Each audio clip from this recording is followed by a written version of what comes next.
Top three things in my notebook this morning. Number one, Asia. Number two, the FTSE. And number three, U.S. equity market sentiment. So first on Asia, I guess inconveniently is not acting the way that the centrally planned markets in Asia, which are China and Japan at this point, are acting. There's an interesting story that continues to develop, which is, big markets like the Kospi in South Korea, down 1.3%, is now down 3.2% for the year to date. Now, that's been signaling bearish to us for quite some time. The Hang Seng, even though China is up a bunch again, it's like watching a video game.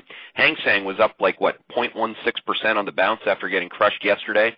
It remains bearish trend. Thailand, look at the chart for the month to date, just straight down another percent overnight. So just want to make that point as point number one.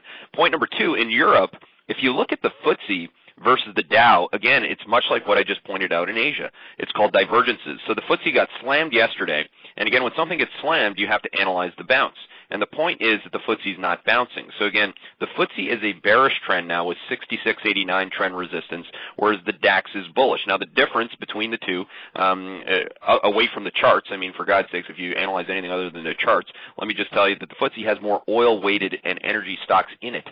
So again, deflation in the FTSE alongside the most illiquid markets in Europe, which include Greece and Portugal, which continue to crash this morning, so no bounces there. Then finally, U.S. equity market sentiment. Finally, they bounced the bears off the all-time lows.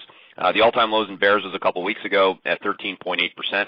Now it's at 14.8%, and the spread between the two is still almost 37% wide, 3,670 basis points wide to be specific. And again, while that's down 14% from the sentiment peak of 2 weeks ago, you did finally get a few people, God forbid, that admit that they're bearish on global growth and inflation expectations slowing, which of course Mr. Market is too. And those are your top three things.